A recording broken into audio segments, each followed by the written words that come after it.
One of the easiest ways to compare countries is through their indicators, and Rwanda's are impressive. For every 100,000 residents, Rwanda has, on average, only 2.5 murders per year. As a point of comparison, that's lower than India's 3.2 or the United States' 5.4. It's even more impressive when looking at the kind of neighborhood Rwanda is in. Uganda has 11.5, Tanzania has 7, Burundi has 6, and the Democratic Republic of the Congo has 13.6 murders per 100,000. In addition, Rwanda is ranked as the 48th least corrupt country in the world. That's not perfect, but on the continent, only Botswana, a far richer country, ranks higher. The country also has a 67-year life expectancy, tied for 4th best in Africa, and only slightly below the world average. That 67-year number is believable, but what's truly unbelievable is that 25 years ago, the average Rwandan had a life expectancy of 28 years. 25 years ago, Rwanda was in the midst of one of the most horrific genocides in history. In only 100 days, 800,000 Rwandans were murdered in the midst of this ethnic conflict. The group primarily targeted, the Tutsi, saw the loss of about 75% of its population. With time, though, the country emerged from the other end, peace prevailed, and its indicators began their steady climb upwards to where they are today. It is now the 15th fastest growing economy in the world, as its government has set out a clearly defined mission. They want to become the Singapore of Africa. To understand what this means, though, you have to understand what Singapore is. It's easy to forget that East Asia was not the highly developed, economically powerful place it is today 100 years ago. Many refer to the 1800s as Britain's century, the 1900s as America's century, and the 2000s as Asia's century. It's thought that we are currently in the century where Asia will prevail, and one of the countries driving that is Singapore. Singapore sits at the top of all the indicators, not just for Asia, but the world. It's the 8th safest, 3rd richest, 3rd least corrupt, 3rd longest living country in the world. 60 years ago, in the 1960s, Singapore's economy had a size of about $700 million. Today, that number is $320 billion. In the last 10 years alone, its GDP has doubled. It went from a definitively third world country to a definitively first world country in less than a lifetime. The country is intensely focused on being the business hub for Asia. Of the world's 20 largest companies, 15 have operations in Singapore. It's tough to look at the results of Singapore's economic development without being impressed. They have done the nearly impossible. Some of the ways Singapore has achieved this growth, though, has met some criticism. The way Singapore is run politically has been described as paternalistic. It's not quite authoritarian, but some freedoms are lacking. One of the few indicators that Singapore does not rank at the top of is the Democracy Index. It scores a 6.4 out of 10, which ranks it at 66th in the world and categorizes it as a flawed democracy. The elements of this paternalism range from small things like the country's ban on chewing gum for cleanliness purposes to big things like the limitations on freedom of speech, assembly, and the press. To this, proponents would say, look at the results. The country has succeeded economically based off the trade that seemingly more and more countries are embracing. Liberty for prosperity. Rwanda has been paying attention. Paul Kagame, its president, declared that mission to turn the country into the Singapore of Africa. And in many ways, it's already well on its way. Arguing that Rwanda is authoritarian is easy. On the same democracy indicator where Singapore is categorized as a flawed democracy, Rwanda earns a score of 3.4 out of 10 and the categorization of authoritarian. Paul Kagame was first elected in 2003, then again in 2010, then again in 2017 with 98.8% of the vote. The US Department of State, though, described that third election as having some, quote, irregularities. That also came after a constitutional amendment lifting term limits to let Kagame take power again. He is clearly well-liked and impressive. He began his career in the military, played a part in toppling the oppressive governments of Uganda, Rwanda, and the DRC, and has been described as, quote, perhaps the most successful general alive. He is by all accounts a military genius, and since his fighting days, he has risen Rwanda from chaos into peace and prosperity, but as a political leader, he himself is still oppressive. Just like Singapore, there are severe limitations on the freedom of speech, assembly, and the press. There are even accusations of Kagame supporting or arranging the assassination of his political opponents. Looking at the ends, though, there are clearly more parallels with Singapore. Singapore's success as a business hub can be attributed to 3 factors: geographic centrality, political stability, and ease of doing business. As part of Kagame's mission, Rwanda is working to improve these same 3 factors. For the first factor, Singapore sits as a central point in the world. Within an 8-hour flight, one can get to the major business hubs of the Middle East and the UAE and Qatar, all of India, all of East Asia's major business hubs, and all of Australia. Meanwhile, Rwanda sits only 600 miles or 950 kilometers from the geographic center of Africa. It is about as central as you can get on the enormous continent. For both countries, though, geographic centrality means nothing unless you can actually get to them. One of Singapore's largest companies is Singapore Airlines, often considered one of the best, if not the best, airline in the world. Thanks to this airline, one can get from Singapore to 5 different continents in a matter of hours. It's easy to underestimate the importance of having a globally competitive airline to establish a city as a business hub. It's safe to say that other business hubs, such as Dubai and Doha, would not be as influential as they are today without their airlines. Rwanda has clearly noticed this. Their national airline, Rwandair, which is government-owned, has grown from a tiny operation with a few regional jets to a significant intercontinental airline operating brand new planes. They now fly all around Africa, to Dubai, Brussels, and London, and have even announced plans to start one-stop service to both Guangzhou, China, and New York. While the airline is not yet nearly at the level of some larger players on the continent like Ethiopian Airlines and South African Airways, it's serving its job effectively of connecting Rwanda to the world.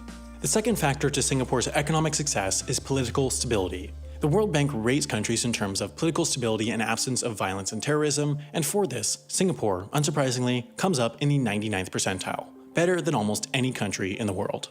This is a big reason why a CEO might choose to set up their Asian hub in Singapore over Hong Kong, for example, which only scores in the 75th percentile for political stability and is trending downwards. They want to operate in a place that they know won't change quickly on a political level since there are inherent costs involved with a changing external environment. Rwanda sits at the 48th percentile for this political stability indicator, well in the middle of the pack. This isn't phenomenal, but compared to the sub-Saharan average of 31, it's doing alright. It's a contentious issue whether elements of authoritarianism promote or impede political stability. In Rwanda's case, with so few years under the current form of government, it's tough to know if the country really is stable or not. Rwanda is now, by many accounts, a police state. There are random checkpoints all around the country and strict security at most buildings in Kigali, the capital. Kigali is now one of the cleanest cities in Africa, let alone the world, partially due to a ban on single-use plastics and plastic bags, but also because all able-bodied members of the population are required to participate in a community cleaning day on the last Saturday of each month. According to one report, there's even widespread unlawful detention of what are described as undesirables on the streets. The test of whether this country is truly stable or rather in a state of temporary fear-based obedience might not have yet come. Rwanda has not experienced a transition of power since 2000, and nobody really knows whether the country can continue on the right path after Kagame leaves. He himself even said that if he had not groomed a successor by 2017, quote, "It means that I have not created capacity for a post-me Rwanda. I see this as a personal failure." It's now well past 2017, and Kagame is still in power with no signs of leaving. Regardless of the reasons, though, for Rwanda's current political stability, it's sure that businesses like it. It's one of the top factors to look at when deciding which countries to operate in. The third factor that led to Singapore's business success, ease of doing business, is perhaps the most important one, and it's also the one at which Rwanda most excels. This is a broad factor, but it's one that the World Bank tracks with a well-known indicator, the Ease of Doing Business Index. This looks at 10 factors: ease of starting a business, dealing with construction permits, getting electricity, registering property, getting credit, protecting minority investors, paying taxes, trading across borders, enforcing contracts, and resolving insolvency. Singapore ranks at number 2 in the world behind New Zealand and is followed up by Denmark, Hong Kong, and South Korea. Rwanda, meanwhile, scores as the 29th. This is an impressive score by itself, but it is incredibly impressive when considering how the rest of the continent ranks up. Rwanda is by far the highest ranked among mainland African nations. The nearest trailing African nation is Morocco at number 60, and plenty of highly developed countries like the Netherlands, Switzerland, and Japan rank lower than Rwanda. To achieve this, Rwanda has made plenty of economic and legislative reforms to foster the business-friendly environment. They've also been focusing on building both soft and hard infrastructure. The government, in collaboration with private investors, built an enormous $300 million convention center along with a 5-star Radisson Blu hotel to attract the convention market, in addition to less flashy infrastructure projects building roads and airports. Overall, Rwanda is on the hunt for international investment in the country, and so far, that's paid off. In 2005, $10.5 million were invested from abroad in Rwanda. In 2017, that number was $293 million. Clearly, a lot is working in Rwanda. It's safe, clean, and growing economically. What more could a country want? Well, there are serious questions from abroad on whether Rwanda's growth is ethical, replicatable, sustainable, and even real. The way Rwanda has achieved its current stability and growth has some external observers condemning it. Appearances of Rwanda can also be deceiving. It is still one of the poorest countries in the world, with the average resident earning only $750 a year. Some question whether the country should be spending so much on its airline, its infrastructure, and its capital when so many in the country are so poor. Some question whether the country is growing for its middle and upper class while leaving its rural poor behind. It's no surprise, though, that many of the country's neighbors, curbed by violence and poverty, have pondered whether they should be replicating the ways of Kagame. External observers have given mixed answers to that question. Some believe that the current authoritarian policies will let dissent bottle up and eventually explode. They worry that the country will erupt into violence again. Some say that the current regime is solely focused on making things seem like they're improving through climbing up in the indicators without making real, rational change. There are even some accusations that Rwandan GDP growth figures might be inflated or otherwise manipulated. It's sure that Rwanda has been growing enormously, but is it really this much? There is no one recipe for economic growth. The fact that the United States became the superpower of the 20th century and China is becoming the superpower of the 21st century proves that more than anything. Democratic states grow and autocratic states grow. They might grow in different ways, but there are success stories on both ends of the spectrum. What external observers have so much trouble answering is the means to the end question. Should Rwanda's growth be lauded given how it is achieved? Can you tolerate some bad in exchange for much good? In the end, Rwanda is the country of Rwandans, and they are the only ones that matter with these questions. If Rwanda is truly working for all Rwandans, then Rwanda is working. There are a lot of ifs, but if Rwandan growth is sustainable, and if Rwandan politics are stable, and if Rwanda's investments pay off, and if businesses pay attention to Rwanda, there's a very good chance that the country is well on its way to becoming the Singapore of Africa. If you're interested in learning more about Singapore, there's a fascinating documentary on CuriosityStream about how the country is dealing with the problem of having a huge, growing, and aging population in its tiny borders. It's a great watch and one of more than 2,000 documentaries that you can watch on CuriosityStream. With them, you can watch these docs on almost every platform: Roku, Android, iOS, Chromecast, Apple TV, desktop, and plenty more. If you like Wendover Productions, you're almost certain to be a lover of documentaries.